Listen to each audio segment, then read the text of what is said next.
You did everything right.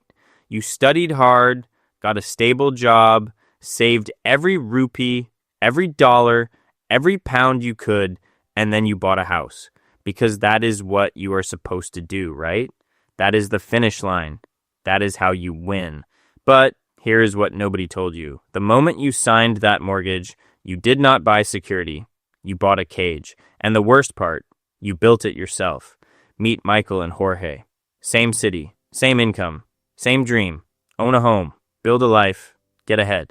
Michael bought the house. Jorge did not. 5 years later, Michael looks successful on paper, but he has not taken a vacation in 3 years.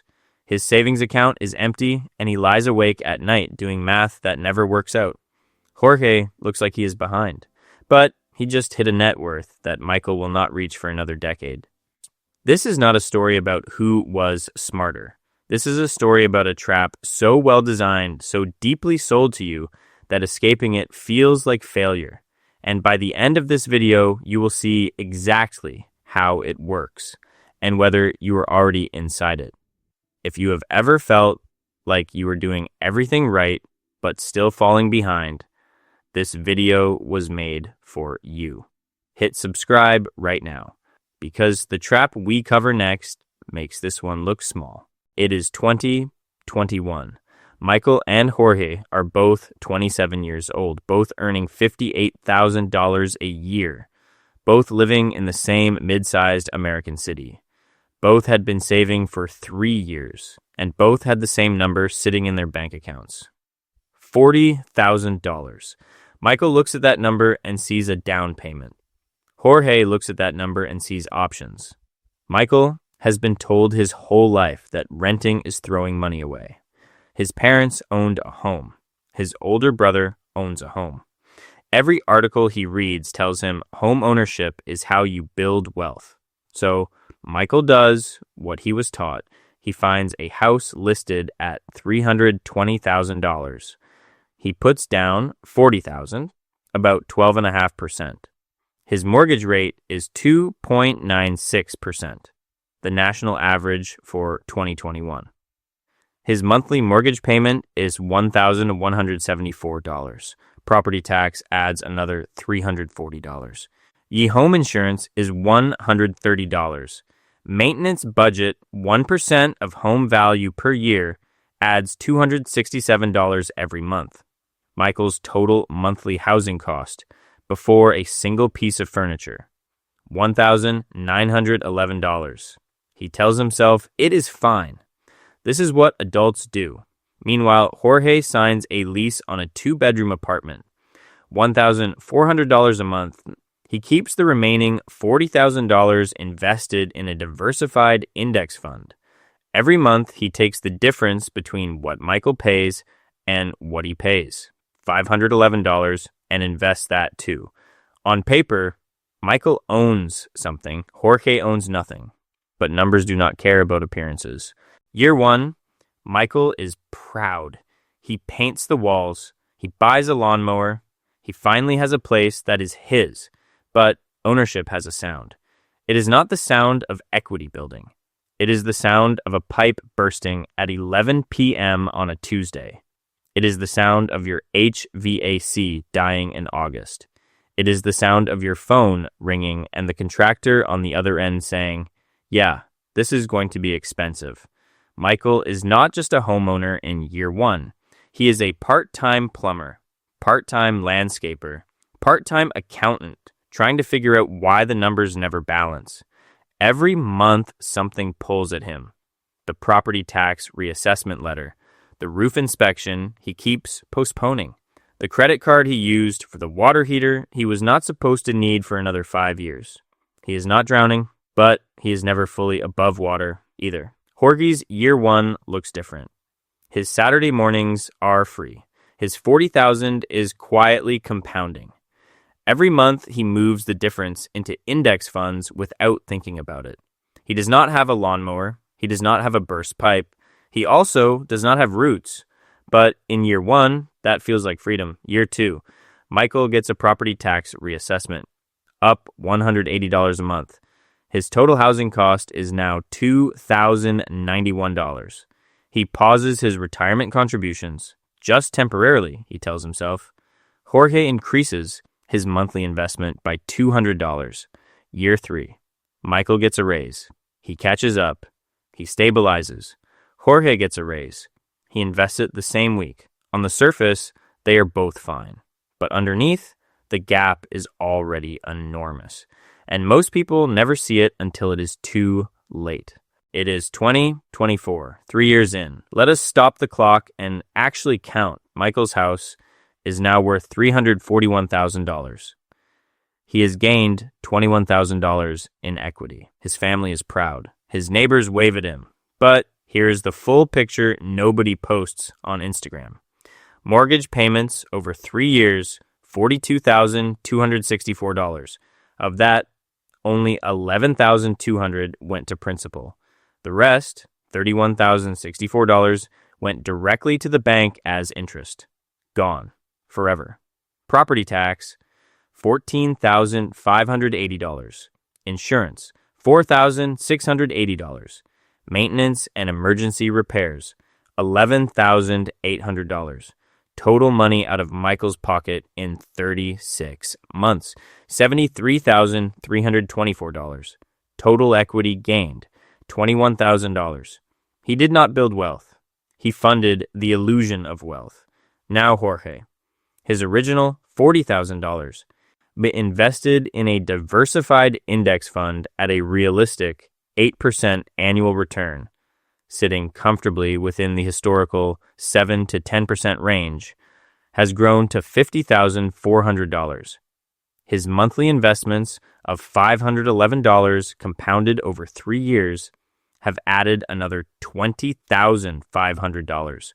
Jorge's total invested net worth, $70,900. Same income, same starting point, same city. Michael, $21,000 in equity. Savings near zero. Retirement account 3 years behind. Jorge, $70,900. Liquid, growing every single month. But here's the number that nobody talks about. Michael's mortgage rate, 2.96%. Locked in 2021. In 2026, the national average sits at 6.5%. That is not just a number. That is a handcuff.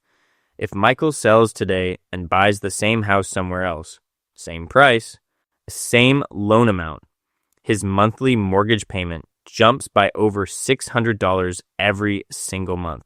He cannot move for a better job. He cannot downsize without losing the rate. He cannot adapt his life without paying an enormous financial penalty just to exit. Michael does not own his house. His house owns him. Jorge can be on a flight to Austin, Denver, or Dubai next month. His portfolio comes with him. His rent is high, yes, but his options have no price tag. That is the part of the trap they never put in the brochure. But wait, before you cancel your Zillow account and swear off mortgages forever, you need to hear what happens next. Because Jorge's story is not perfect either. And what happens to both of them by 2026 is where this gets really complicated. Stay with me. It is 2026. Michael has now been in his house for 5 years. Something has shifted. His mortgage payment has not changed, but his salary has grown to $71,000 a year. The fixed cost that once crushed him is now more manageable. His equity has climbed to approximately $75,000 as home values tracked the national trend. The U.S. median home price now sits near $395,000, up from around $320,000 when he bought. He has rebuilt his emergency fund. He is contributing to retirement again. He is not rich, but he is stable.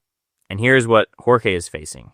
His landlord just raised rent again for the third time in 5 years. He is now paying $1,890 a month. The gap between his rent and Michael's mortgage has almost completely disappeared.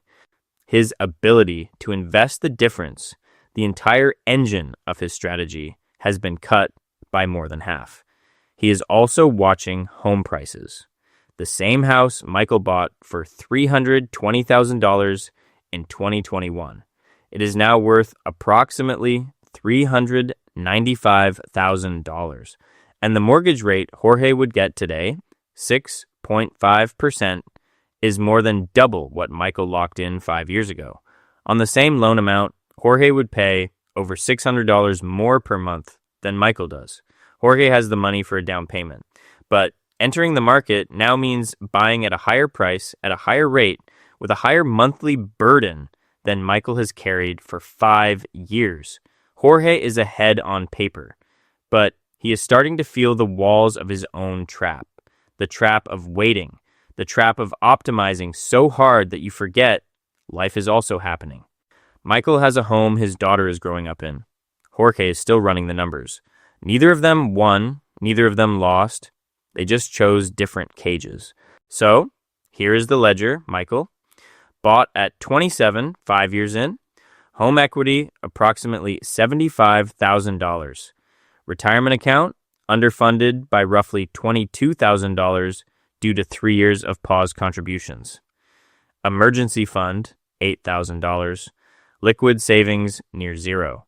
Mortgage rate, 2.96%. Irreplaceable in today's market. Total functional net worth, approximately $61,000. Stability, high. Flexibility, low. Jorge. Rented for 5 years, invested the difference. Investment portfolio, approximately $118,000. No home equity. Rent increasing every year. Market entry now significantly harder than 2021. Total functional net worth, approximately $118,000. Stability, low. Flexibility, high. Jorge is richer. Michael is more rooted. And the system collected from both of them. The bank took Michael's interest. And the landlord took Jorge's rent increases. The market made both of them feel behind. That is the middle class trap. It is not about whether you buy or rent. It is about a system that profits from you either way and sells you the idea that there is one right answer. So you spend your entire life second-guessing the choice you made instead of optimizing the life you have. The question was never buy or rent. The question is, are you building or are you just paying? Because those are two very different things. And most people never stop long enough to ask. If this video made you think twice about a decision you thought was safe, share it with someone who needs to hear it. And if you want to see the next trap waiting on the other side, it is already on this channel.